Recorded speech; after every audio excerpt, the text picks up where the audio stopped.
Nag-time travel kami ng best friend ko papunta sa taong 1931. Siya ang anak ng isang bigating gangster sa Shanghai. At ako naman, galing sa isang maimpluwensyang pamilya sa lungsod ng Biping. Sa panlabas, pareho kaming mukhang mga makabayan. Pero sa totoo lang, nagkasundo kaming mananahimik muna sa loob ng ilang taon.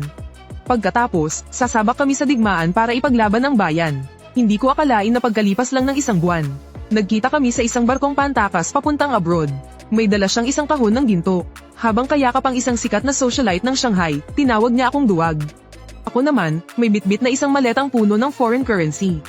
Habang nakaakbay sa isang sikat na aktres mula sa Biping, tinawag ko siyang taksil at walang paninindigan. Pero nang sumiklab na ang digmaan, bumalik kami sa bansa dala-dala ang sandamakmak na armas at gamot mula sa teritoryo ng kalaban. Noong una kong na-realize na nag-time travel ako, isang manager ng Paramount ang may mapanuyong ngiting nag-abot sa akin ng isang baso ng imported na alak. Second young master, kung hindi pa po kayo magdadagdag ng bayad. Aalis na si White Peony kasama si Master Meng. Napakalayo pa naman ang pinanggalingan nyo mula Biping. Hindi ba't para lang makasama ang aming si White Peony? Itong tandang original na may-ari ng katawan ko, nagwaldas ng limpak-limpak na salapi. Para lang makasama sa hapunan ng sikat na singer ng Paramount na si White Peony. Kaso, may isang gago sa kabilang private room, na nagpumilit na agawin sa kanya ang pagkakataong makapiling si White Peony.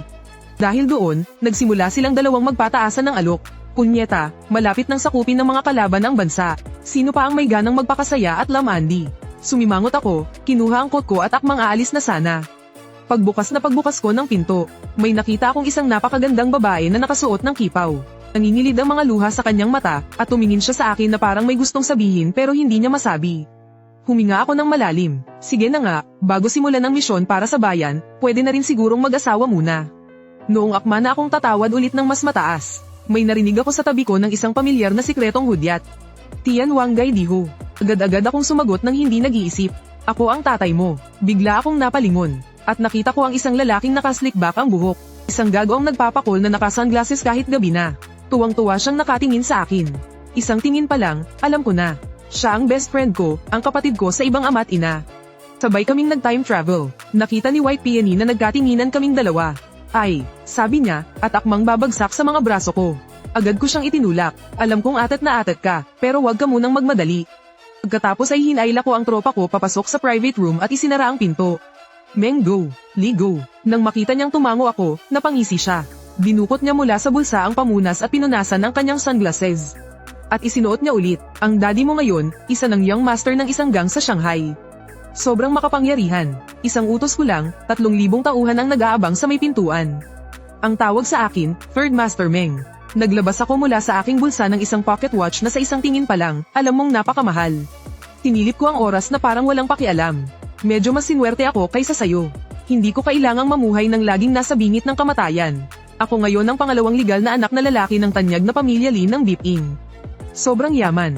Kahit ang mga nasa militar at gobyerno, kailangang magbigay galang sa akin. Walang iba kundi ako, si Second Young Master Lee. Pagkatapos naming magpayabangan, nagyakapan kami at humagulgol.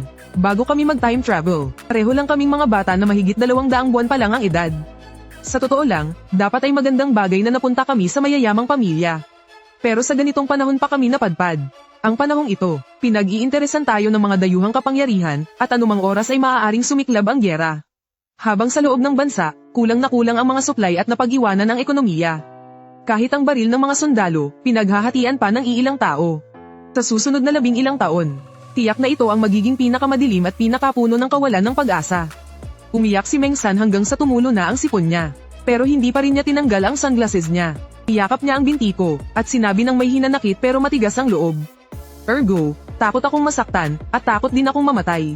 Dati, iniisip ko, na kapag nagsimula ang gyera, *ni na, mas mabilis pa akong tatakbo kaysa paninuman. Pero ngayong nandito na talaga ako sa lugar na to. Pakiramdam ko, hindi ako mag-aatubiling ialay ang buhay ko para sa bayan. Ang ganitong paniniwala, parang nakaukit na sa mga gin ko. Parang nananakaytay na sa aking dugo at buto. Tinapak ko ang ulo ng loko. Anong iniiyak-iyak mo dyan? Hindi ba sinabi sa'yo ng teacher natin? Ang paglimot sa kasaysayan ay katumbas ng pagtataksil. Tayo ngayon ay nasa agos ng kasaysayan. Hindi natin kayang labanan ang mga alon. Kung gayon, maging parola tayo natatanglo sa daan.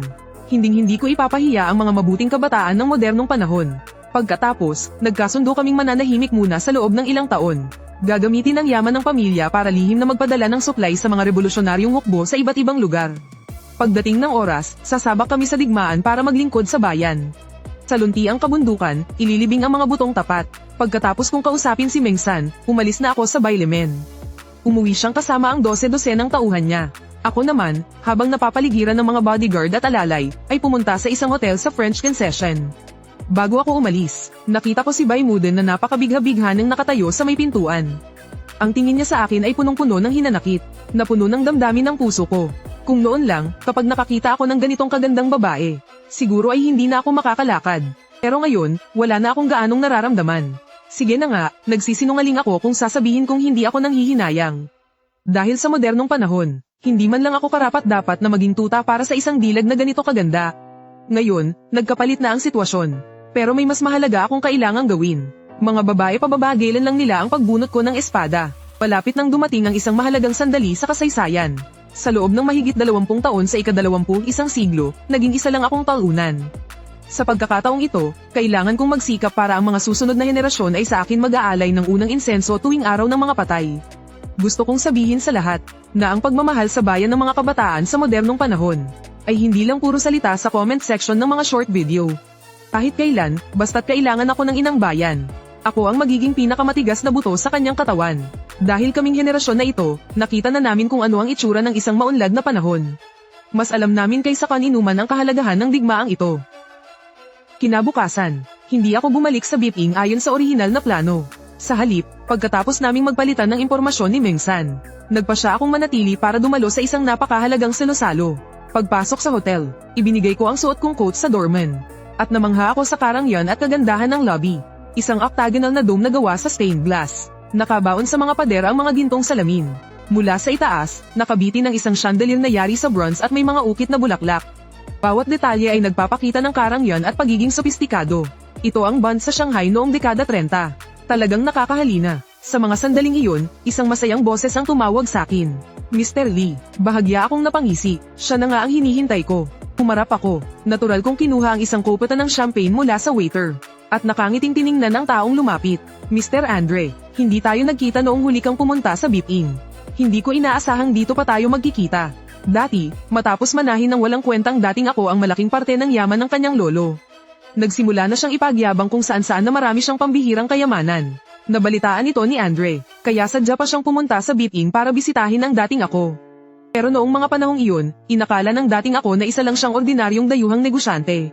Na walang pakinabang sa kanya, kaya hindi niya ito pinansin. At kahapon, sinabi sa akin ni Mengsan, na ang pamilya Meng ay bumuo ng sarili nilang defense group kamakailan lang, galing sa sarili nilang bulsa. Ang mga armas ay binili sa pamamagitan ng pamilya ni Andre, at ang dami ng binili nila ay higit pa sa alam ng publiko. Anong ibig sabihin nito? Kayang-kaya nilang kumuha ng sandamakmak na armas. Mukhang malaki ang potensyal ng pamilya ng isang to. Nang maisip ko yun, binigyan ko si Andre ng isang magiliw na ngiti. Ang bansa ng blondie na to ay 3 beses nang sumalakay sa bansa natin. Nagsunog, pumatay, nagnakaw, at tinangay ang hindi mabilang na mga kayamanan. Hindi naman siguro kalabisan kung perahan ko siya ng kaunti, di ba? Humanap kami ng isang tahimik na kwarto. At doon, napagkasunduan namin ni Andre ang tungkol sa pagbili ng mga armas. Pagkatapos, mayabang akong umakyat sa ikalawang palapag ng banquet hall. Pero pagdating sa second floor, nakita ko si Mengsan na may katabing babae. At ang sweet-sweet pa nilang nag-uusap. Pamilyar na pamilyar ang mukha ng babae. Hindi ba't si Baimuden yan ng Paramount? Kagabi lang, nagkasundo pa kami na kung sino man ang magka-girlfriend, aso. Ako, pinipigilan ko ang sarili kong tumingin man lang sa mga magagandang babae. Tapos itong asong to, ngayon pa lang, parang linta ng makadikit sa kanya. Nang makita ako ni Mengsan, kitang-kita ko ang pagka-guilty sa mga mata niya. Inaalis niya si Baimuden. Naglakad siya ng maliliitang hakbang papunta sa tabi ko. Tumahol ng 2 beses, nang makita niyang nakatingin lang ako sa kanya nang walang ekspresyon. Ang aso, mukhang tuwang-tuwa pa. Ika nga nila, sa digmaan, lahat ng paraan ay patas. Mula ngayon, akin na si Baimuden. Huwag mo na siyang pagnasaan pa. Tsaka, ako ang unang nakakilala sa kanya. Noong una ko siyang makita, pakiramdam ko kamukhang kamukha niya ang first love ko. Diba't ang first love mo yung matabang si Niyo sa Little Sun Kindergarten class? At doon mo pa talaga nakita ang pagkakahawig nila, ha? Magkamukha sila ng kasarian. Pauwi na, sinukuan na ni Mengsan si Baimuden. Mas pinili niyang ihatid ako sa hotel. Habang nasa daan, hindi niya napigilang itanong sa akin kung ano ba talaga ang napagkasunduan namin ni Andre. Sinabi ko sa kanya ang napagkasundo ang presyo at dami ng mga armas na bibilhin. Natulala siya. Paano mo yun nagawa? Mahigit doble ang mahal ng presyong binenta niya sa pamilya ko dati. Akala pa ng gangster kong ama, nakalamang na siya ng husto. Itinago niya pa yun ng todo sa lahat. Napangisi ako, yung ngisi ng isang taong sigurado ng panalo.